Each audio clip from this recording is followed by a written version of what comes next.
because he dies on a helicopter crash with his daughter. And then we find out the other people on the plane as well.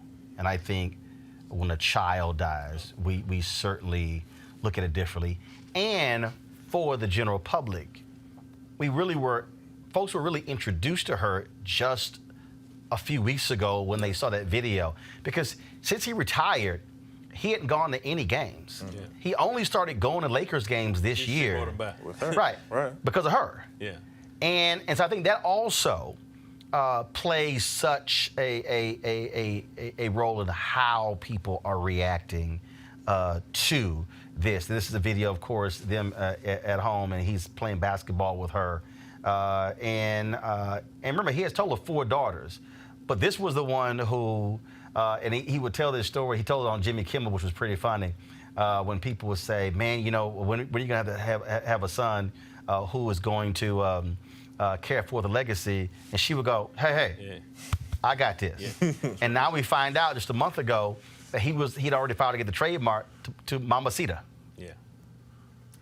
No, I mean, look, I think kids are, they're precious, right? You know, precious in God's eyes and in ours, right? I mean, I think that, our heart breaks a lot for the loss of children. And those scenes of him with his daughter and teaching his daughter, to go back to what you said, Atan, about men and daughter, and black men and their kids. Mm-hmm. It's just so it makes the loss even greater, right? Mm-hmm. And she, was developing, right? And she was good, right? Mm-hmm. And so, it's going back to that thing you said about greatness was sticking with me. I wish I could have been at that conversation. Dude, it was crazy. But I do think that there's so much greatness, and I'm an admirer of it. I don't care if, I'm in a jazz concert and I'm watching somebody. I don't care if it's Cyrus Chestnut or whoever, and I'm watching the keyboards and just thinking, like, how did they create that? And it's a thing that I think we all in our professions and disciplines, even if you do the thing, I'm reading some work and say, man, this is some beautiful paragraphs. Right. And you're just trying to absorb how does a person become what they become in their discipline. One of the things that people have mentioned about Kobe was just that fierce competitiveness, and then you're combining whatever talent, God-given talent he has, with that ability to hone and sharpen and think that talent and be competitive, that edge. And you know that from being in the league, that extra bit of thing that you will yourself, that lack of fear. They played that clip many times where Matt Barnes, him having a little bit of a skirmish, and Matt does the ball like that, and Kobe doesn't flinch. And that just that sense of no fear here, and in basketball, in any profession, this is great. People are going out making 99 straight free throws when they're in the gym with me. But then they're in a high pressure environment, whether it's an NCAA tournament game, NBA finals, and that they're not able to perform like that. Right. And so a lot of what he was able to bring was that sense that, I got this, I can win, that confidence. And you know that better than me. Right. I want to do this here. To that point, this is a Nike commercial. Then we're going to bring in Mark Spears. He had to jump off, but he's actually back with us. So I want him to speak to that about Kobe Bryant. And so this was a Nike commercial they put together dealing with Kobe Bryant and his haters.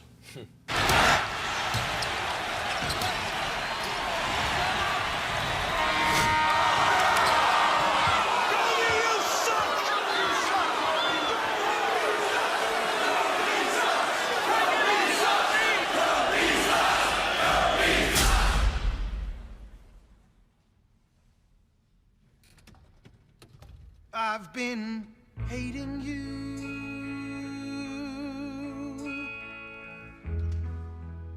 too long to stop now. You're retiring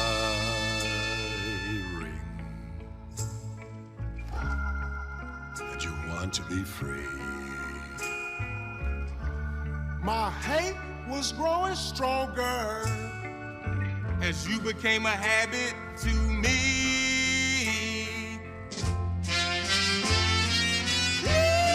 Don't make me stop now. I hate you with all my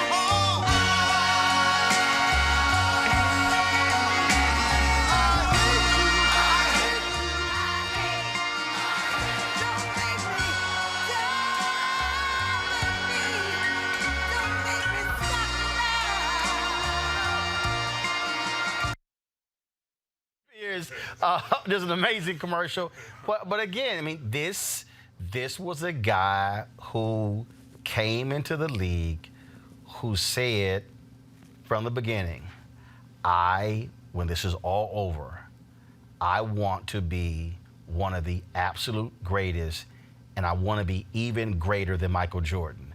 People said he was nuts, but that's what drove him. Yeah, he's that was great, man. And it's funny because they always say when a player's told that he sucks, that means they're great. Right? You don't leave that for no average player. Just that every time he showed up, you thought you'd see something special. Like that game when Kobe had the 81. That Lakers team was trash, man. It wasn't a good team, but people kept going to the games because you never know what is Kobe going to do? What is Kobe going to do? It was always about what is Kobe going to do? In the city of Los Angeles, known for entertainers, actors, singers, Fred Astaire, you know what I mean? Denzel Washington, Jack. I think he's the greatest entertainer they ever had. He was a man that was able to bring Hollywood out of Hollywood into downtown or to Inglewood. You think Kobe was greater than Magic Johnson? You think Kobe was greater than Magic? Well, I think Magic is the greatest player of all time. Well, you just said that, so I just wanted to make sure. But I do think he was loved more than Magic. As hard as that is, I don't know that there was a politician, a singer, an actor, Michael Jackson included, every actor included, Magic included, Kareem included, Shaq, that I think that city loved more than him. You got to really love somebody to hate LeBron James when he comes in. I think the Lakers fans love him so much that they felt guilty loving one of his rivals, which shows you how much they love him. The outpouring of people at Staples Center, the memorials around the world, and it's not just basketball. You see it in soccer. The Sports Center, Sky Sport of England, all they're talking about is Kobe today. They're not talking about soccer. In China, memorials. It's all. Not many people can influence the world. Kobe was going to China and going to India and going to Europe before other players. He was just ahead of the game. He made the world love him. He's probably the only player in China more popular than Yao Ming. I truly believe in my heart that this is the most popular entertainer to ever be in Los Angeles. And the outpouring of love, the reason why you're talking about him today, the reason why the world is talking about him today is because of how great he was on and off the court. Journalist Jamal Murphy joins us right now. Jamal, welcome to Roland Martin Unfiltered. Thank you for having me. Just your initial reaction to losing Kobe Bryant at the age of 41. I mean, it was devastating, as you guys have said. I think really the commercial you just showed kind of sums it up in terms of him having all those haters. And he had haters because he was so good at what he did and he was brash.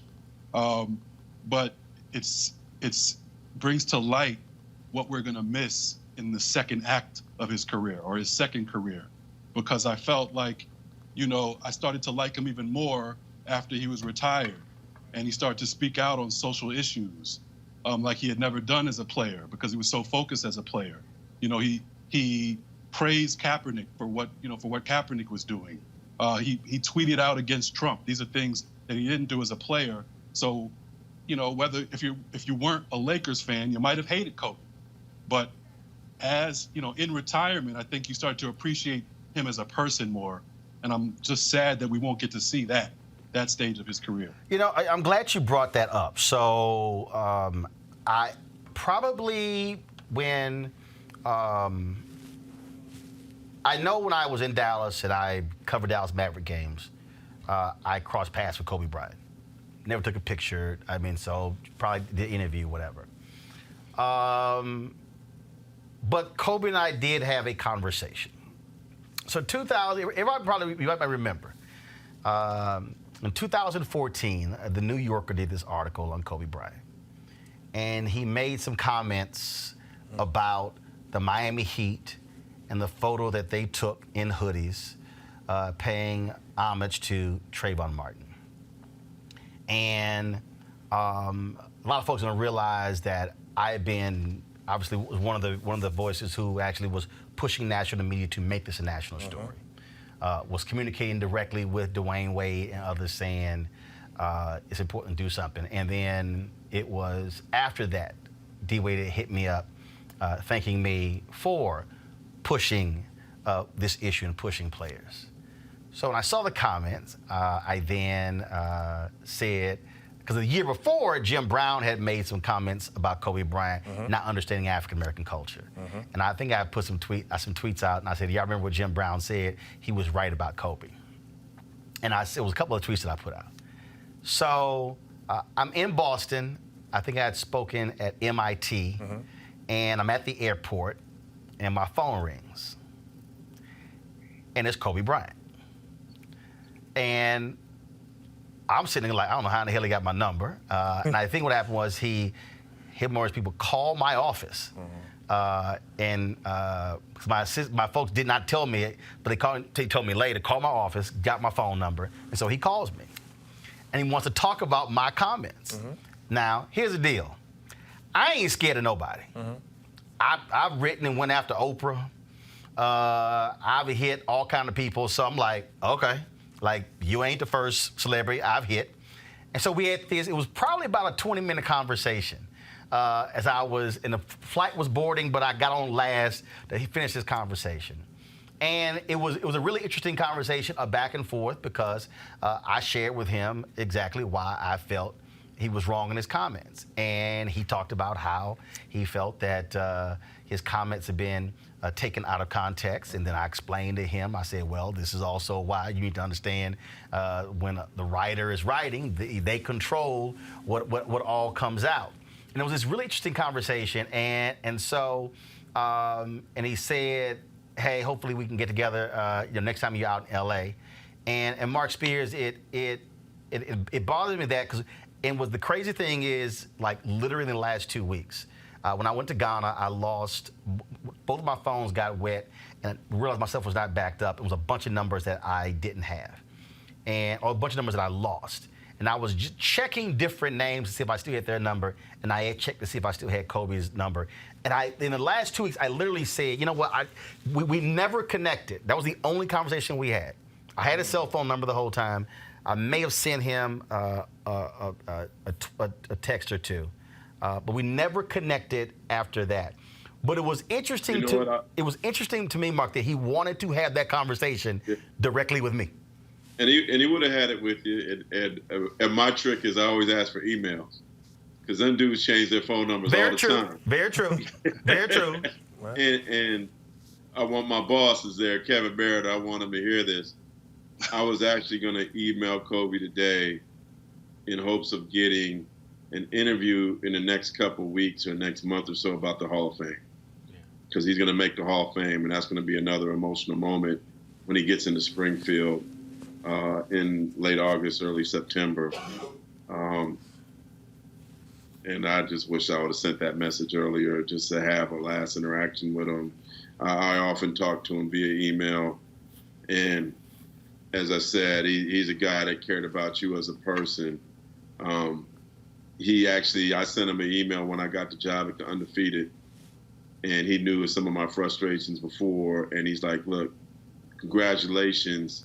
and bring what you're capable of bringing. I felt like he was my coach, you know, and he was good at bringing things out of people and learning who he was going to meet and beforehand and making them feel comfortable. And anybody that met him and got time with him, you guys know what it's like when you talk to celebrities and they're just passing by and just shaking hands and kissing babies. He hugged you. He gave you a moment. He asked you about you. And, you know, I remember seeing Muhammad Ali doing autographs in Louisville, Kentucky for 90 minutes. I always remember Kobe Bryant giving every person that he met with after a game time, energy, asking them about themselves. It wasn't all about him. And I think a lot of athletes can learn from him, entertainers, singers, people. Jamal, you mentioned what he was doing now.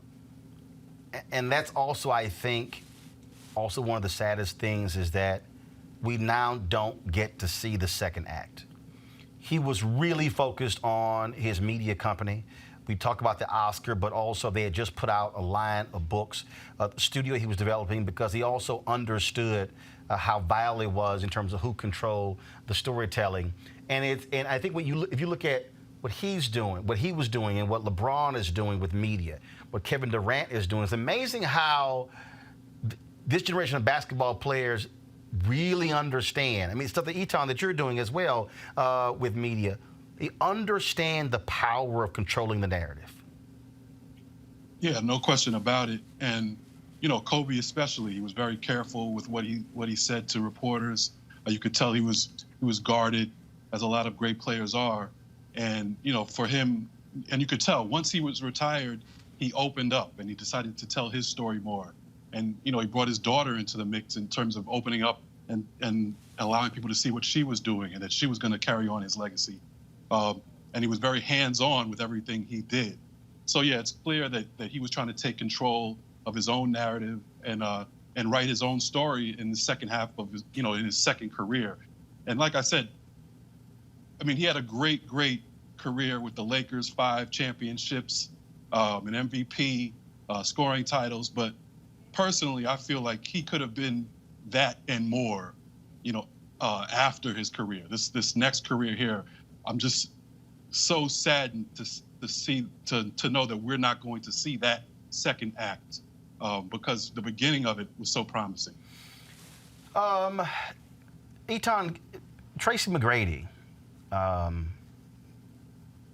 said on ESPN that Kobe said he wanted to die young, that he wanted to be immortalized, that he wanted to be known in even greater terms than Michael Jordan. It is still interesting to me that he had this fixation, I guess akin to Ali saying I'm the greatest, of wanting to be known as the greatest. Well, you know, wanting to be the greatest and then working to be the greatest are two very different things. And he worked to be the greatest. When you talk to different people who played with him, you know, we talk about his unbelievable work ethic, how they would have, you know, these long 2-hour practice or training camp, and he would come right back for a third practice, you know, after 2 a days because he wants to perfect something else.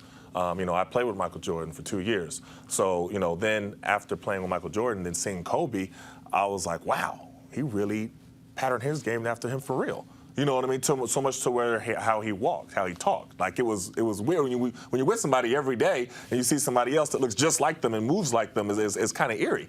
But you know that's who he was. But I wanted to mention something back to what you said about the activism. I do a lot of work with Emerald Gardner, who is Eric Garner's daughter. And interviewed her in my book, We Matter, Athletes and Activism. And she talked about what it meant to her to see Kobe Bryant wear the I Can't Breathe shirts after her father was murdered. And she said not only just him, but the entire Lakers team. She's talked about how much that meant, because a lot of times people will say, well, what is wearing a T-shirt? Is that really activism? What does that really do? You know what I mean? They were people who are trying to downplay what current athletes are doing in the realm of activism. But when you talk about the people who they're wearing it for, like the family members of Eric Garner, she talked about how she felt that they were finally heard, that somebody was speaking out for them, that somebody was there, representing them and saying that this isn't right. And she talked about how, you have your loved one murdered, and then you go on TV, and then you look on TV and see everybody justifying why he deserved to die. So having an athlete coming out and saying, no, he did not deserve to die, and taking a stand like that, how much it meant something. And she talked about that with Kobe Bryant specifically. Kevin, I don't think people also understand, stuff that LeBron has done. He's done a lot of stuff. And people say, well, Kobe started issue with homelessness and other issues he started dealing with after his career. Because I don't think they understand that when you have a quest to be the greatest in your career, it's a laser focus. I mean, there are videos where he's talked about why he was flying in helicopters. Mm-hmm. Because he also was talking about the amount of time he would be sitting in traffic and how he wanted to go pick up his daughters from school. Because every 15 or 20 minutes he can have with them, it was precious to him, And so when you talk about activism, look, the greats retire at 35, 36. Yeah. Basically, he's saying is there are things that I can do after my career is done. Mm-hmm. And so that's why I think when people are all of a sudden they say, oh, man, I didn't realize he was doing that and that and that, because that was a fixation on this is I need to be completely focused on my career if I want to be great, and then I can do those things when my playing days are done. Yeah. And look, I think he made, in the same way he studied the game. I mean, Tom mentioned studying Jordan, and you can see the pattern of his game. There's this, you might have seen this video that was being recirculated that is beautifully edited to show Kobe shots, fadeaways, moves, and then Jordan, and it looks like you're watching the exact same player. And the same way as he went in the media, he's studying other people. He's studying writers and filmmakers. He wants to learn the craft that will give him the inspiration and also the knowledge to be great in that next realm. I mean, to win an Oscar after like 2 years after you started doing it, and even if it's just about getting with the right people, to be able to make your animation, it shows a certain kind of precision and intellect, And I remember watching Dear Basketball. I think the first time I saw it was performing live. It was live, shown with the LA Philharmonic Orchestra, and it was just the notion of seeing this animated thing and the orchestra playing it live, and that was like a high level execution, just the thinking about it from an athlete standpoint. And here is a trailer of that. Let's go ahead and play it.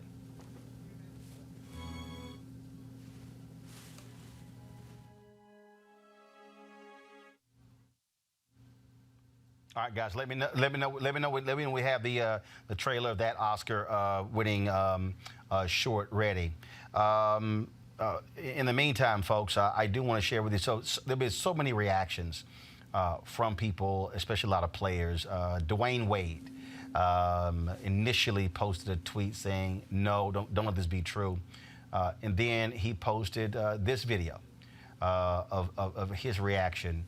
Once it was confirmed that his good friend Kobe Bryant had died in a helicopter crash in Los Angeles.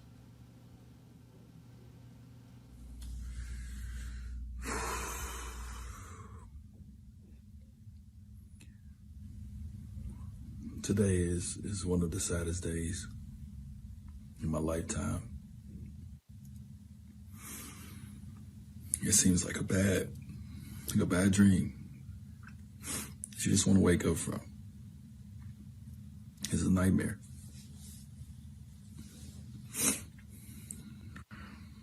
I know we all feel the same way about such a great leader, just a great champion, just a great person. If you got a chance to know Kobe, you got a chance to really know Kobe, ain't nobody better, man. Emotions are all over the place.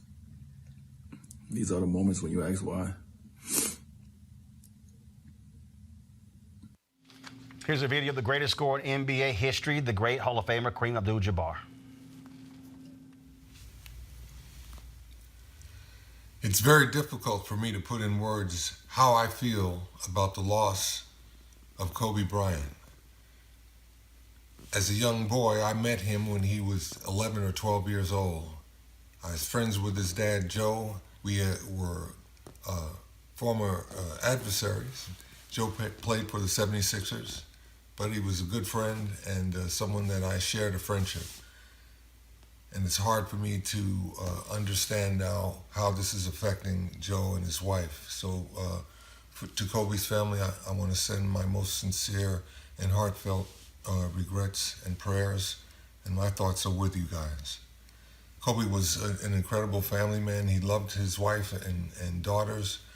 He was an incredible athlete and a leader in a lot of ways. He inspired a whole generation of young athletes. He was one of the first ones to leave high school and come into the NBA and do so well, dominating the game and becoming one of the best scorers that the Los Angeles Lakers has ever seen. I had the privilege of being there when he scored his 81-point game, and it was something that I will always remember as one of the highlights of the things that I have learned and observed in sports. Kobe, my thoughts are with you. Absolutely. Rest in peace, young man. This loss it's just hard to comprehend. Go with God. Here are some of the tweets that were also posted. First off, by the Hall of Fame. We can pull those up. First of all, like I say, so many people have been posting videos, have been posting photos, you name it, with their responses. This, of course, right here is Kobe Bryant will be a first ballot enshrinement into the Naismith Basketball Hall of Fame class of 2020, expected to be arguably the most epic class ever, with Kobe, Tim Duncan, and Kevin Garnett. Hall of Fame Chairman Jerry Colangelo said Kobe will be honored the way he should be. This is President Barack Obama. Kobe was a legend on the court and just getting started in what would have been just as meaningful a second act. To lose Gianna is even more heartbreaking to us as parents. Michelle and I send love and prayers to Vanessa and the entire Bryant family on an unthinkable day. Wu-Tang Clan. My thoughts and prayers go out to the family and loved ones of Kobe Bryant. Shocked and saddened to hear he has died in a helicopter accident. A man that transcends basketball and sport in general. One of the all-time great athletes. Colin Kaepernick shared these thoughts. I'll remember Kobe as a basketball legend, father and a man. Watching him and Gigi share the relationship with us is something I won't ever forget. My heart aches for his wife, children, and family. I hope the waves of love being sent to his family can ease some of the pain they feel. His teammate, Shaquille O'Neal, tweeted, there's no words to express the pain I'm going through with this tragedy of losing my niece, Gigi, and my brother, Kobe Bryant. I love you, and you will be missed. My condolences goes out to the Bryant family and the families of the other passengers on board. I'm sick right now, and his son had also released that he and Kobe were actually texting that morning before he took off on that fatal helicopter. Magic Johnson, of course, the Laker great, my friend, a legend, husband, father, son, brother, Oscar winner, and greatest Laker of all time is gone. It's hard to accept. Kobe was a leader of our game, a mentor to both male and female players. Whoopi Goldberg, the actress, rest in peace, Kobe, hero to many, including my grandson, extraordinary athlete, and always kind to me and my family. My deepest condolences to his family. John Legend, of course, who performed last night in a tribute to Nipsey Hussle that also turned into a tribute to Kobe Bryant. He tweeted, I'm so sad and stunned right now in Staples Arena, where Kobe created so many memories for all of us, preparing to pay tribute to another brilliant man we lost too soon, Nipsey Hussle. Life can be so brutal and senseless sometimes. Hold on to your loved ones. We miss you, Kobe. And the final one here is Bruno Mars. Tweeted Kobe was a real-life superhero on that court, and I'm sure he was one to his family, sending love and prayers to them. This is heartbreaking. Folks, I'm going to go to a break. When I come back, we're going to talk with Hall of Famer and Lakers legend James Worthy. We'll continue talking here with Eton Thomas and Kevin Merida as well. You're watching this Roland Martin Unfiltered tribute to one of the greatest basketball players of all time, Kobe Bryant, dead at the age of 41.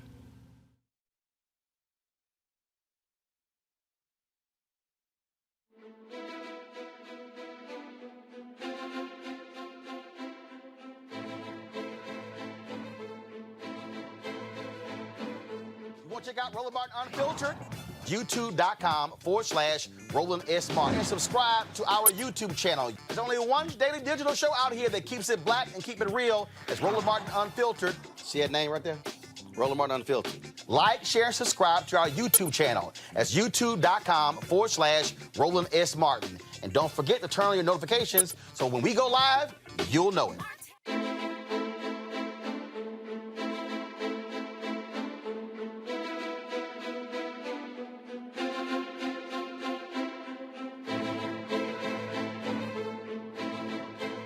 All right, folks, welcome back to this special edition of Roland Martin Unfiltered as we honor and pay tribute to Kobe Bryant. Passed away yesterday at the age of 41, dying in a helicopter crash along with 8 others in California. So many people are just shocked and saddened by this news.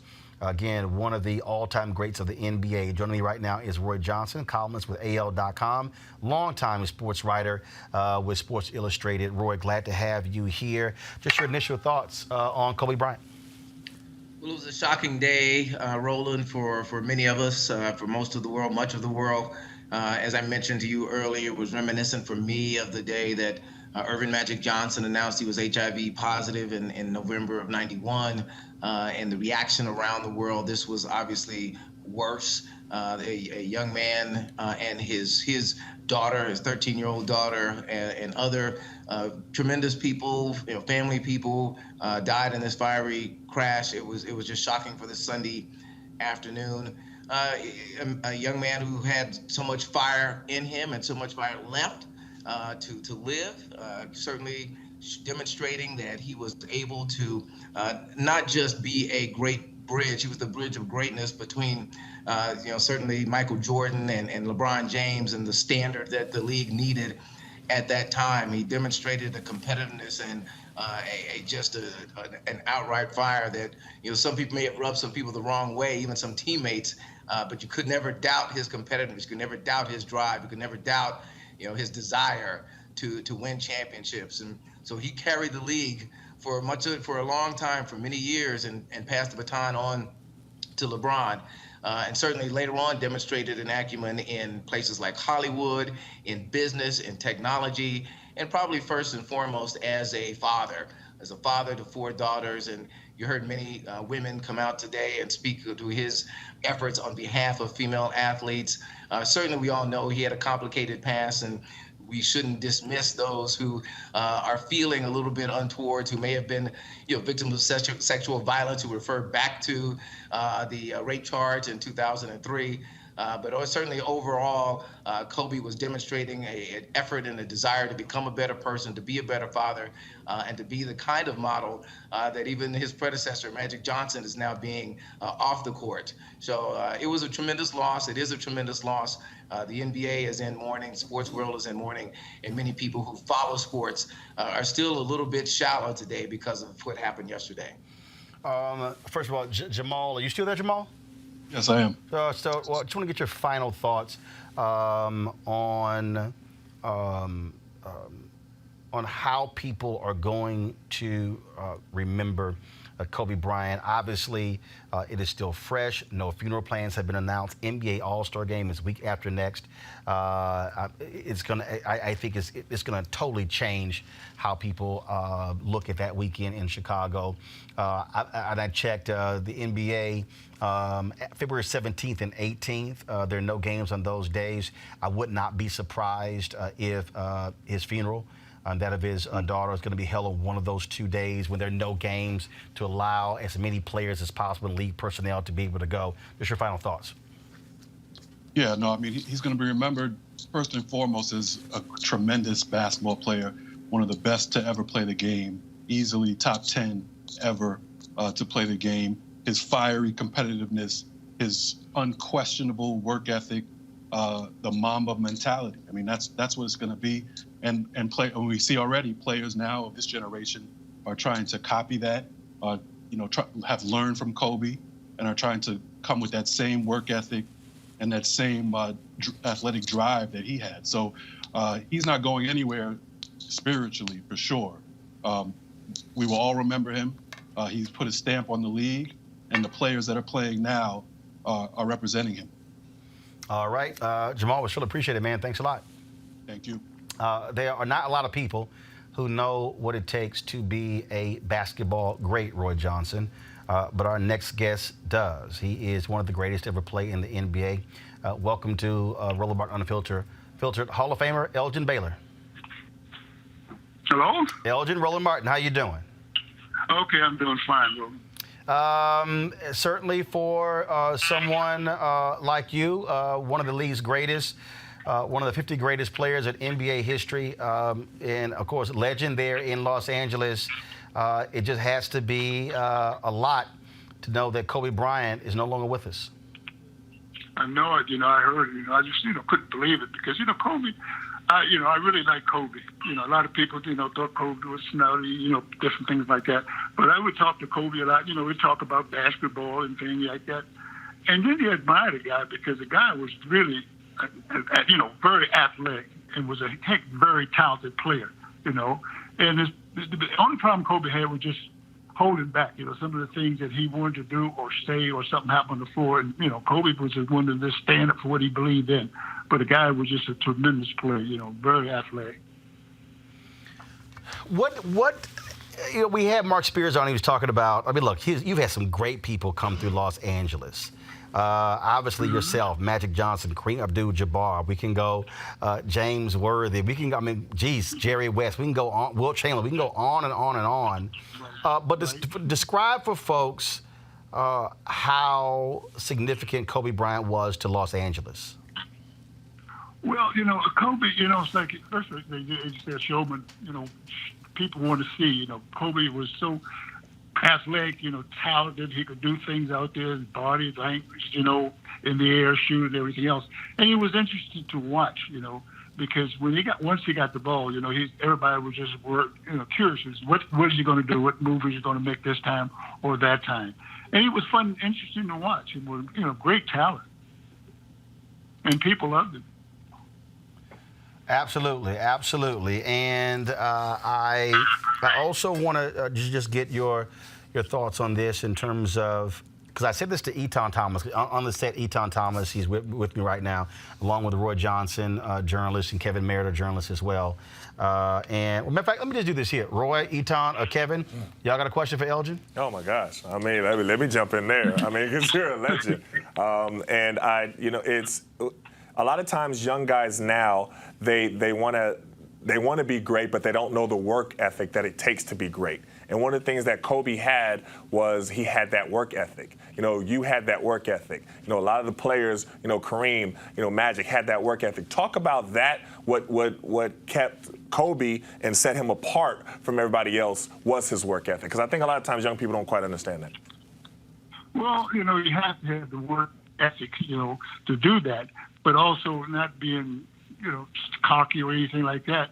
But you also have, in your mind, you have to believe that you have the ability, the talent to do the things that you love most, playing. I don't think people think about that. Me, I go out there and play, and they say, well, what do you think about this player? What do you think about that player? I say, hey, what do you think about me? He's got to guard me. So you just go out there with the attitude that, hey, you can do the things that you want to do. You don't, really, and I'm not putting the opponent down or anything like that, but you have to go out there with the attitude that you can do the things that you would want to do. See, and nobody can, guard you. I used to think that when I go out there, I said, well, nobody's going to guard me. Nobody can guard me. Nobody can guard me. Not being arrogant or cocky, but I just put that in my mind so I can go out there with the mindset that I can do things that, people wouldn't expect me to do. That's great. Well, I got Roy, I think I heard you trying to ask Elgin a question, and then I'm going to Kevin. Absolutely. Elgin, this is Roy Johnson. You touched on it, that Kobe was an extremely confident player. Always thought he was, he had the ability that he needed to accomplish whatever goal he needed to accomplish. Talk about his coachability and how difficult it was for him to absorb teaching, to absorb lessons from other people, or was he good at it? And who were the coaches and players and maybe team executives that he listened to most? I don't know because I really wasn't, close to Kobe. It's just like see him at games or anything, talk and say, watch him practice, say hello.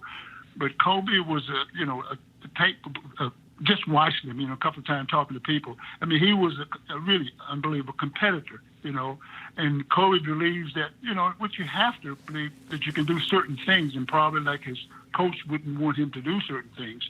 But Kobe would go out there and do the things that he thought that would be beneficial for him, because, and I could understand that because separation, he's the guy that got to make the play, take the foul or make the basket. And Kobe would go out there and, would think that, hey, you can't guard me. I'm going to go out there and just do my job. Kevin Meredith. Well, just to have a little fun, Elgin, this is Kevin Meredith from The Undefeated. Magic Johnson said that Kobe was the greatest Laker of all time. I mean, that, and as you know, that the Lakers could have their own Hall of Fame, because there's so many great Lakers. Where does Kobe rank to you in the kind of Laker pantheon? I don't know. Kobe's a great player, but I don't know. See, when I played, the game was a different game. When I played, like, to be honest, I'd rather play today than I did when I played because the game was such a physical game. They could hand check you. That down, they can't do that. And by not being able to hand check you, you can do a lot of things that you normally couldn't do. If you have, excuse me, the phone's ringing the other way. But anyway, I mean, it's like, if playing then, guys would hand check you. And you have guys that were strong guys, big, good hands, and they can almost guide you and direct you the way they want you to go, position, And so it's different. Once you don't have that, you can do the things you want to do. It's a different era. Different guys are different today than it was when I played. So basically what you're saying, Elgin, I am not going to say he was the greatest Laker of all time. If you carry further, Elgin, if you guys are playing to 11, one-on-one, you and Kobe, with the rules of your era, who's winning that game? If we had to play, what you mean? You and Kobe one-on-one with the rules of your era, who's winning that? No, it would be difficult. I mean, it would be difficult. I mean, with the rules that they have and the rules they have now, when I play, guys could with the foul, you give you a foul hold, and everything else. No. What Kevin is asking, Elgin, if you in your prime and Kobe is in his prime, and y'all going one-on-one, you could have took him. Oh yeah. He said, "Oh yeah." See, that's when you know you're talking to a great. When it don't matter what their age is. Right. Yeah, I'm gonna take him out. Yeah, not being cocky or arrogant, but you have to believe that. I don't believe anybody could check me. I had no problem with anybody guarding me. I like that. That's not what Gus Johnson said. What do you think about so and so and all that stuff? I said, what do you think about me? I like that. He's got to guard me. I'm not worried about him. There you go. Elgin Baylor, always, man, good talking to you. Tell your wife I said hello. Okay. Hey, thanks a lot, guys. I appreciate it. Thanks a bunch. Okay. God bless you. That was great. See, look, let's be real clear. That was great. It's like, see, that's also what I think is always interesting whenever you have these conversations. When cats talk about Jordan was the greatest, or Kobe was great, or LeBron. People who never saw Bill Russell, never saw Oscar Robertson, never saw Earl the Pearl Monroe, never saw David Thompson, cats like that. I mean, and so it's always interesting. But yeah, because Elgin in his 80s, like, no, let's be clear. Yeah. Let's be clear. I could have took him. I love that, though. I love that. I love going to the Retired Players Association meetings and the organization and doing stuff with them events. And you hear the older generation talk, and they talk like they take you out right now. Right, yeah. You know what I mean? We got a court out there. You know, that's great. It's great. Spike Lee. This death of Kobe Bryant has been real difficult for him. We did reach out to him. Spike is my man, but. He declined to talk about, like a lot of people, just so people realize, a lot of people really, it is still raw, the loss of Kobe Bryant. Spike did posted this on Instagram. Go to my iPad, Henry. When Kobe dropped 61 on the Knicks on February 2nd, 2009, Kobe signed the score sheet. and gave it to Spike. And what's interesting is what he wrote on here. He wrote on here, it said, to Spike, you're the best, Kobe 24. P.S. Spike, this shit was your fault. Him dropping 61. Spike also did the film, Kobe Doing Work. And after the game, they recorded Kobe's commentary for this. The thing, we were just joking, Roy, there with Elgin Baylor. But the thing, like, we'll never forget, when Kobe went up against Jordan, Kobe's whole deal was, I am not scared of Michael Jordan. I mean, he went at Jordan like, okay, you want to ball? Let's ball. Well, Elgin said it. I mean, that's what greatness is. Greatness is confident beyond what most of us, other than maybe Eton, really understand. Confidence is unbridled. It is unwavering. And when confronted with more greatness, it only elevates the level of confidence. Right. So when you see those kinds of matchups, you just want to shut out everything else and just watch what greatness does when it confronts greatness. And each time, when each had the ball, they thought that the other was not going to be able to stop them. But if the other one was playing defense, they were like, no, I'm checking you right now. So, those were the great moments when you love to watch, particularly when it was a generational shift. That either the elder did not back down and the youngster wasn't scared. It has been, again, folks, not even, actually about 36 hours now since we actually got word of Kobe Bryant dying in this helicopter crash along with 8 others. So many different players, league personnel, so many people have been just commenting, remarking. One of the folks who played with him and has a ring for it is John Sally. And John Sally joins us right now. You hear John laughing there. John, what was it like putting on the purple and gold with Kobe Bryant sitting across from you in the locker room? Well, let me say, Roland, everybody called me today, and I said no. And then I got a text, and I said yes to being on your show. I love everything you do. I watch you daily. Appreciate Just want to make brother. sure I did that. I appreciate it. The funny thing is, me being a Piston, first, that means I hate everybody else in the league. So putting on that yellow jersey, they don't have white. They play in yellow. And my brother goes, how does it feel having that yellow all on your back? You're a yellow back now, because that's what we used to say, they're cowards. It was sticky, but it felt great. And I was the first to wear 16. I got to be with Kobe when he was 21, 2021. We talked about everything before in the league. He watched tons of tape to the point where the tape he was watching was VHS. They would bring a VHS, set it up in his room, and he would watch players from the past. And he would take something from all of them, as we would say, from all of the masters, and became a grandmaster. He was an unbelievable person, and he said he did everything young. And in the amount of time, 41 years, he got so much done. The thing that we were talking about this earlier, and all these people have their own thoughts based on what they heard and understand about Kobe as a person, being moody, challenging other players, not wanting to listen to coaches, things along those lines. You were in that locker room with him. What you saw up close, what made him him? What was it? It was his desire not to be the next Michael Jordan, but be the first Kobe Bryant. I literally said that to him. I said, so you're going to be the next MJ? He goes, no, I'm going to be the first Kobe. I said, so what do you want? He said, I want to be the greatest player to ever play in the NBA. That was his answer at 20. And arguably, which I have gotten in tons of trouble on ESPN about when I was saying Michael wasn't the greatest player ever. I said, because, time is still going. Great entertainer, great time. Kobe just expounded on everything MJ was doing. He may have laid the path, but Kobe was a trailblazer as well.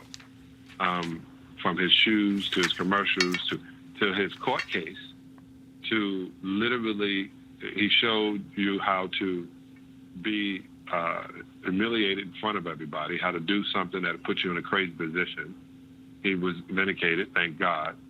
But then he just kept going on being great in his sport and let all the rest of it fall where it may. Like, have your idea about him, what you may have, but he was a human being human. And he was a great one. And I'm telling you, when you just talk about the basketball, I played him one-on-one every day. I'm 36 at the time. I'm tired as hell after practice. But he stayed there. He got up early. He was in the gym. I'll tell you this one story. When we were in Miami, he just turned 21, so he goes to the club with me. He never gone out because he wasn't 21. We in Miami, so I don't need to say anymore. And to the point where Roland was serious. Girls were like, "That's Kobe Bryant," and the bathroom was crushed. Really, it was just for the mirror. And as they were coming at him, he was deflected him. He was like, "Sal, I got to go back to the hotel." I said, "It's 12 o'clock." He goes, "No, it starts at 12." He goes, "No, I got to train in the morning." I said, "We don't have practice until 12." He goes, no, my trainer's flying in. And he flew his trainer into every city on the away game. And they trained 6 o'clock in the morning to 8 o'clock. Wow. That, and I would tell people, I said, this stuff that y'all wouldn't know, that he was definitely an outlier when you put more than 20,000 hours into making him the best he could possibly be. He was in that thought process, challenging players. Let me tell you, if you show up to work and the work counts on everybody doing their job and you get to work and you thinking about something else, something you left in the room, something you got to do tomorrow, it's going to make you pay attention to those 48 minutes. Think about how many times he had to take a private jet to a plane, play in a game, and then go right back dealing with not being put in jail forever. Focus. The best focus ever. Got three folks here, Roy Johnson, Eton Thomas, as well as Kevin Merida. Eton, you got a question, John Sally? Well, you know, they all owe me money, too. You know, I like to hear former players tell personal stories about Kobe, you know, pretty much to negate a lot of the negative stories that I've been seeing. We talked about this earlier, and that really irked me that people would use this time to talk negatively about someone that just passed. But could you share a personal story that you've had with him, this that people don't know, another one that is a heartwarming story, that why he is such a special friend off the court, you know, outside of basketball? All right, so I went to the studio with him. Some people didn't think he could rap. I thought he could rap. I went to the studio. He can play basketball. He can rap. Kid did it all. And, you know, I'm in this unbelievable fraternity, probably the best fraternity on the planet, Omega Psi Phi Incorporated. You done lost your damn mind. You know that's a little youth group. If you ain't an alpha, you an imposter. Go ahead. Go ahead. You can tell by the greatness. But listen, and his brother-in-law was an Omega too. And as a brother said, there's a word we use in Omega, it's called discretion. And I was like, word, he taught you something. That's good. And so Omegas have discretion? Shocking. Go ahead. I'm sorry. Go ahead. And he pointed, and he was pointing at Vanessa. And I said, well, hey, he goes, yeah, that's my girl. I go, what? When you got time? He goes, yeah, man, you know. He said, that's it. I'm going to marry this girl, man. This is it. I said, man, come on. You just turned in 21. Don't give up your 20s. Take it from somebody who's been married 26 years. Keep your 20s. He was like, nah, that's my wife right there. She's going to have my kids. We're going to have an unbelievable family. He said, yeah, that's the one. At 21, he knew this. This kid would literally come in, and I asked him, I said, why'd you go pro? Why didn't you go to Duke? Why didn't you do any of that stuff? He was like, I wanted to play against Michael. I heard he was retiring. I wasn't going to have a complete career unless I played against the guy I looked up to. Which was funny because he looked up to his father. Everybody needs to know that. Jelly Bean was his hero. Michael Jordan, he emulated his moves behind, but his tenaciousness and his way of playing is like his father, Jelly Bean. He was a great pro. He just didn't get as many chances because he was playing behind or next to Dr. J. Roy Johnson, question for John Sally. John, how you doing? As you know, back in probably when Isaiah Thomas said that people don't appreciate how hard athletes work to be great. He said that sometimes people think that he became. You've talked about Kobe's work ethic. Back in your early years, eating habits were not great in the NBA. I was on the road with a lot of players, and they would take their meal money and go right to the fast food place. Can you give us some insight into some of the non-workout things that Kobe did to continue to make himself great? And did you ever see him fall off from that as his career, I know you weren't playing, but as his career continued, did he set that standard in terms of fitness that somebody like, say, a Tiger Woods set in golf? Yeah, I would say when we would go to TGI Fridays, and I was a vegetarian. Now I eat a plant-based vegan diet. Roland, I know you hear me, but anyway, I would literally say, I watched him build his muscles and his shoulders. I watched him literally. He got some tattoos too, which was weird for me because he was so, again, doing what everybody else is doing. But he wound up. His wife wound up giving him some flavor. He wound up getting a chef. He wound up realizing food was direct correlation to how you were going to perform, what you were going to put inside your race car. Me getting to him, trying to get people not to eat steak and fish and all that. I said, you can't have something dead in your body and call that a healthy lifestyle. He obviously was doing it to the best of his ability. That's the best way I'm going to look at it because, every day we're all trying, right? So I would say him eating, knowing, and he was regimented. I mean, I remember when he first was talking about the helicopter, it was for convenience so he can be more of a family man. It wasn't so he can ball out. He had to train and he had to be a father and husband. And he couldn't do that with traffic in between. So the guy thought literally of the easiest way he can be accessible and true to himself at the same time. Kevin Merida. Hey, John, this is Kevin Meredith, Undefeated. You played, certainly with the Pistons, and that was its own iconic team, and as you mentioned, the Lakers. And so you had some different models of leadership on teams. And what was the model of Kobe as a leader at the Lakers when you were there? Would you describe that? Well, the difference is Kobe was quiet when I was there. Ron Harper came in. Shaquille was, just a born leader. Kobe was quiet and to himself, but his leadership came through his basketball. He realized he would talk to Tex Winter, who is the creator of the triangle offense, or I would say the one, I'm going to say creator. And he would literally see where his spots were to score. He realized what it did for Michael within the system. Within that triangle system, it looked like Michael was getting the ball all the time. No, Michael was just in the position of scoring one-on-one all the time. And no one's going to be able to guard you one-on-one, not when you're that talented. So I would say his leadership was, we knew Kobe was the man, and he didn't have to say it. He put his headphones on, listen to music. He didn't play cards that much. He was quiet to himself. I would just go sit with him, talk to him, just to get in his head. And remember, he was only 20 years old. Yeah. After they won their second, third championship, after Shaq was traded, Kobe then had to take on the leadership, and he knew it took being on top of somebody. Bill Laimbeer, when I was on the Pistons, was like that. And it seemed like he was always pressing me. And he would say, because I know you got talent. And that's the way Kobe was. He knew these guys had talent. He knew what he could do, but he wasn't going to be great until everybody around him, he made everybody around him better, if not better than they thought they could be. And that proved in 2010. John Sally, I appreciate it, man. Thanks for joining us. Next time I'm in LA, anytime. We'll go for some ribs. That's right. Got some vegan ribs. I got the perfect place for you. I appreciate it, Doc. Man. Thanks a lot. And tell the rest of those guys, especially Undefeated, cash at me.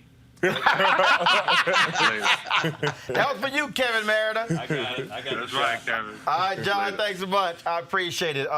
Folks, shortly we'll be joined by James Worthy, another Los Angeles Laker great and Hall of Famer. Folks in control room, let me know when we have James on the phone. It is interesting, Eton, the point you made earlier when you talked to guys who played with him, not just played against him, who played with him, and again, for people who don't realize the amount of time you spend with teammates. I mean, they see them if they had drama at home, they see it walking to the locker room. Right. The things in terms of stuff with family and kids and seeing on the road. I mean, all those different things go with it. It is a different understanding when they're sharing those thoughts about that particular person. No, completely different. And that was my point, that, you know, people outside that are doing all this criticizing and demonizing, they didn't know Kobe. You know what I mean? They don't know anything about him. And that's why I asked him. I was like, well, share some personal stories, because these are the stories that people didn't hear. And I remember, you know, social media is relatively new. You know, so you know, back then, even when I was playing, there wasn't any social media. You know, and so they're just knowing what reporters write about them. So that's why when you have, you know, Kobe Bryant making a statement about, you know, the players after Trayvon Martin was murdered, you know, the reporter completely misinterpreted his words. But now you have guys that can go to their own social media and say exactly what they want to say. No, this is what I have to say. I don't need you as a media to be able to interpret what I say. Now, we could do a conversation after what I say. You know what I mean? You could do the follow-up, but if I really want to say something, I could use it on my own. Players back then didn't have that. You know, John Sally didn't have that. James Worthy, who were going to be Elgin Baylor, they didn't have that. So it was a lot different. But yeah, people they didn't know Kobe. And when you hear people who played with him, on the team with him, you know, you hear a completely different story. It's a different life when you have to slip on that purple and gold, knowing full well you're walking in the footsteps. You look at the rafters, you walk in the footsteps of the Jerry West, of the Elgin Baylors, of the Wilt Chamberlains, Kareem Abdul-Jabbar. I mean, the list goes on and on and on. One of those folks is James Worthy, North Carolina great, and of course, Hall of Famer himself. One of my golf buddies, James Worthy. Welcome to Roland Martin Unfiltered. Roland, how are you, buddy? Man, doing great, doing great. Hate to have to talk to you under these circumstances as we pay homage to the great Kobe Bryant. Yeah, it's a tough topic right now. You know, unexpected death that happens so quickly and so suddenly, and it happens to someone that you watched grow up over the last 20, 21 years. And, you know, his daughter, Gigi, who they had a remarkable relationship as she was starting her journey, trying to learn the game and be like her dad.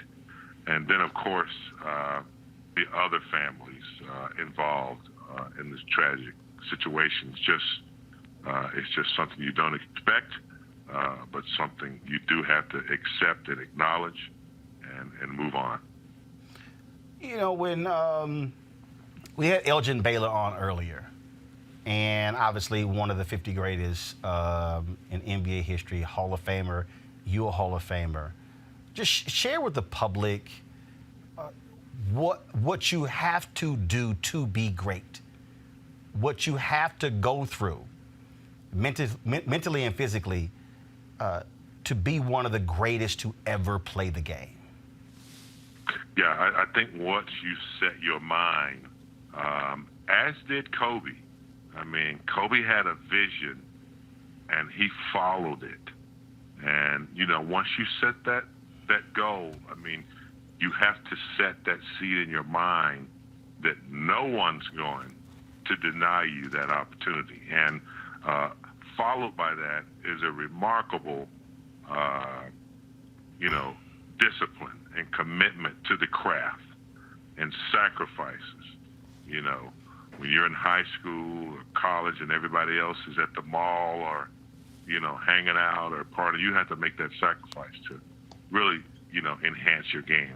And Kobe did that. He sought out the best, and he tried to defeat that. Michael Jordan was like that. Another assassin-type player, and Kobe just took it to the next level. I mean, not only did he want to be the best, he wanted to break records and dominate.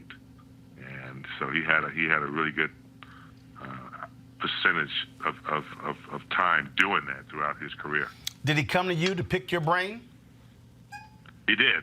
I remember Kobe as a rookie, and I was also a rookie, Roland. I was a rookie in the broadcast business, and I remember my first interview with Kobe, and he was, yes, sir, no, sir, Mr. Word, and I had to remind him that he didn't have to do that.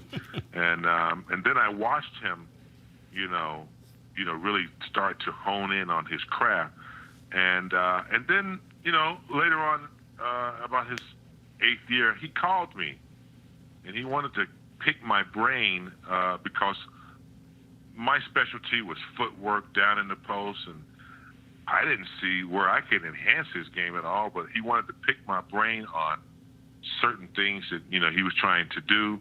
And then later on, when Byron Scott was coaching, and I was helping Byron with some of the big men, again he would call on you to try to pick your brain about stuff that he was already great at. So he never stopped learning, and that was something that was just really fascinating. Up until his 17th or 18th year, he was still, figuring out what he could get from Akeem Olajuwon, what he could learn from James Worthy, how he could, learn from some of the great players that he, picked their brains. So yeah, he was constantly trying to get better and trying to, have an edge. I'm joined here by Kevin Merida, Etan Thomas, Roy Johnson. Each one of them got a question for you. Kevin, you go first. Well, you're one of the legends, James. Magic had said earlier that he thought Kobe was the greatest Laker of all time. I wonder where you saw Kobe and how you evaluated him in the Laker pantheon, because you guys got your own Hall of Fame. Yeah. For a long time, man, Kareem's been my guy. When they said who's the best player ever to play in the NBA, Kareem, 4 years of college, academic All-American, 3 years of varsity and once on the JV when freshmen couldn't even play on the varsity. But I remember when Kareem came here from Milwaukee, it took Kareem a couple of years to get things going, and then it wasn't until Magic came to the Lakers that then the success started to roll. So I might have to agree with Magic, the greatest Laker to ever play the game. I know Shaq, was a dominant player, but what Kobe did after Shaq left, winning 2 more championships and dominating the game, the way he scored, the way he was viciously dissecting people, 81 points against Toronto, 60 points somewhere else in New York. So I'm going to have to agree that he's been the greatest Laker in a Laker uniform for what he's been able to achieve as far as Etan. Mr. Worthy, this is Etan Thomas. First of all, my wife is a huge fan. She grew up in L.A., in Inglewood. She wore number 42 at Syracuse because of you. So just to, I have to tell you that. But I wanted to ask you, you've been there for Magic as a leader, for Kobe as a leader, and LeBron as a leader. And if you were comparing their leadership styles, is there a common thread in their leadership, or are they completely different styles? Well, first of all, Etan, we love everything that you do, man, post your career. You're a conscious brother, and you keep it real, and we support everything that you do. I appreciate that. But Magic was a leader. Magic enhanced everybody around him. He was a distributor. Magic knew how to monitor people constructively. I remember when I was going through a shooting slump, and I needed some extra shots. Well, I'd come into practice early, and instead of a ball boy, throwing me balls or throwing me back my rebounds, Magic would be out there. That's the kind of leader he was. Magic and Kobe was a different kind of leader. You know, Kobe was like in your face. You got to work hard or else. You know, he really pushed you, you know, to the limit, almost antagonizing you in practice. He was a beast. You know, if you were weak, he would just trample all over you and wouldn't give you. You know, that's the kind of leadership he was. You know, I'm going to trample over you, and then you follow me. You know, he expected excellence. You know, if he was working hard, he expected you to work hard. Different kind of leadership. LeBron, similar to Magic in a sense, distributor. You know, enhancing everybody else around him. Think pass first, kind of a leader. So they all have leadership qualities. Kobe's was, if you're not ready, then your ass is gonna get left behind, or I'm gonna run over you. He was just that kind of assassin, night in and night out. Roy Johnson. James, we've talked a lot about Kobe's greatness on the court, and I'm interested in his evolution off the court. You played with Magic, and you know that Magic was preparing for his post-career from the day he arrived. He would pick people's brains if they're the people who were sitting courtside. If he ran into you in an airport or someplace like that, he was always picking the brains of smart people and successful people. You were able to observe Kobe for most of his career. When did you start to see that greatness begin to translate off the court? And did he share some of the same traits and strategies of Magic and other Lakers by really immersing himself with people who were coming to the games and picking their brains about how they achieved success? Yeah, Kobe was a quiet gatherer of assets and information. You know, I can't think of any athletes that, upon his retirement, goes out and wins an Oscar. That just doesn't happen. And, you know, I had an opportunity to go down to Orange County once and do a one-on-one interview in his office. And Kobe's up at 5 o'clock, you know, every morning. And he's in his office. And he loves to tell stories. That's why he wrote that short documentary that won the Oscar. And then one of the things that really upsetting is that we didn't get to see the second half of his career. He gave us everything, man. He gave us blood, sweat, and tears as a basketball player, as an athlete. And really, we were looking forward to his second career, whatever it was he was going to do. He had Mamba Academy. He loved to write short stories. He had a plethora of global exposure and deals globally. It was huge all over China. So he was getting ready to do some big things. And of course, he had committed to the daughter that really loved the way he played the game and really wanted to carry on, you know, the Kobe brand. I mean, he didn't have any sons, and she was going to do it, Gigi. So his commitment to his kids, you know, Kobe had evolved. We all do. You know, we all as young athletes coming in, no matter if we come from high school or we come out of college, we all go through this evolution of growing up. And sometimes we all have to sit with ourselves and, you know, take constructive criticism. And then we evolve as something authentic and real. And so I think that's what happened to Kobe. And he had, you know, kind of ascended into a really cool guy and a good dad and someone you could appreciate, you know, where he had come from and what he was trying to do going forward. James Worthy, we certainly appreciate you joining us to share your thoughts about Kobe Bryant. Thanks so much. You got it, brother. All right, folks. Final thoughts. I'll start with you, Roy Johnson. Again, I think what James said, he said many great things. He said it was a quiet gatherer of information.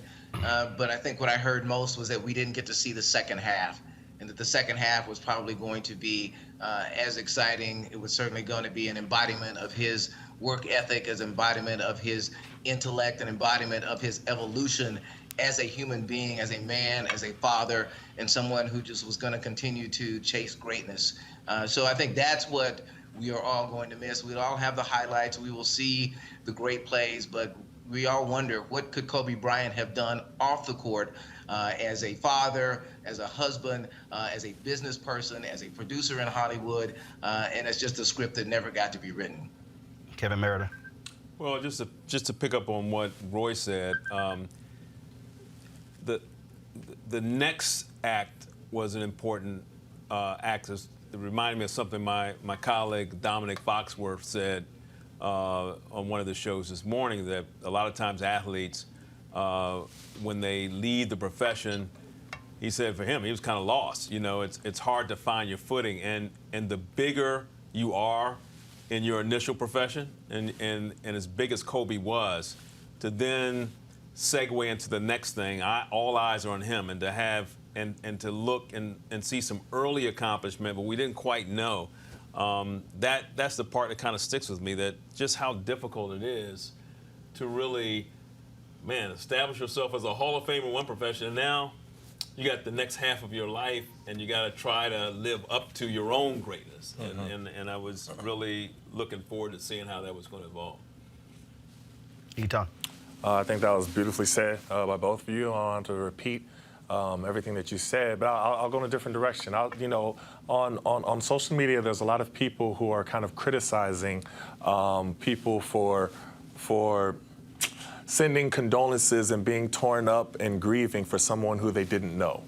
And, so I would say to them, keep that same energy when you lose a loved one, and, you're asking social media to pray for you and pray for your family, who people also don't know.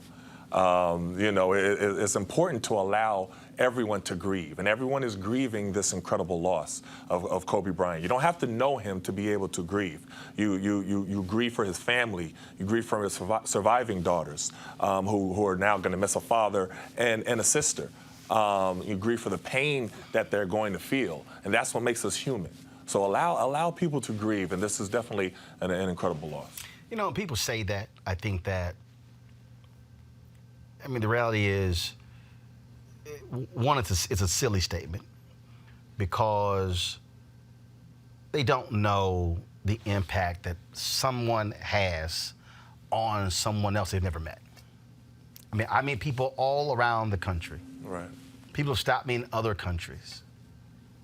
Yesterday, I'm flying. I did ABC This Week yesterday. I'm in the airport. I'm at JFK, and I walked by. The sister goes, "Oh my God, Roland Martin." I was like, "How you doing?" She walked over. She shakes my hand. She said, "I watched you when I was 16 years old when you were on CNN, and you have no idea how you changed my life. Mm-hmm. I just want to shake your hand." Mm-hmm. She had no idea she was ever going to meet me. So when people, and so that's just the reality. People impact us, who are musicians, who are actors, who are entertainers, who are politicians. There are people, when Rosa Parks' body was lying in state in the U.S. Capitol, in the Rotunda, the lines, they had to actually stop. Those lines would have went on for an entire week. Most of the people never met her. Right. But it was what she did. Right. And that's the reality. It's what people do.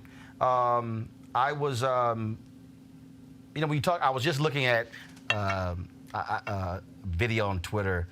Ice Cube said when he heard the news, first thing he did was text Kobe to see if he texted him back. And I always talk about this all the time, that when someone passes, do you delete their numbers out of your phone? So Dick Gregory passed, but I still got Dick Gregory's number on my phone. Other people have done the same thing. I sent this text today, and it was just because I hadn't posted it, but I sent this text today to Kobe's number, and it was on, and obviously he passes away. Cell phones with him, but it also is a way for you to still remember somebody. Go ahead, Henry. And it was simple as this: rest in peace, my brother. Real simple.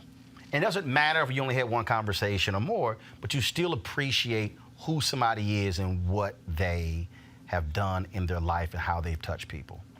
We've talked about how he was a tremendous family man, and I want to end the show with this compilation that we put together about Kobe and his family. We'll certainly be covering this story, talking to many others over the next week who knew him, who worked with him, to get their thoughts. We'll be doing so. Folks have been hitting me up who we couldn't reach today, who'll be coming on. I certainly want to thank Elgin Baylor and James Worthy and John Sally, as well as Jamal and Mark Spears. We had Jamel Hill, but she had to go on assignment, so we'll try to get her tomorrow. I want to thank Eton and Kevin and Roy Johnson as well for sharing their thoughts and reflections on the great Kobe Bryant, passed away yesterday at the age of 41, along with his daughter Gigi and 7 others in a tragic helicopter crash there in Los Angeles. Folks are still trying to get details of what happened. NTSB, as well as the FBI and others, are still investigating. Hopefully we'll know exactly what took place. But we want to end this tribute to Kobe Bryant with this compilation of who he was in terms of how he would want to be remembered, and that is as a husband and a father.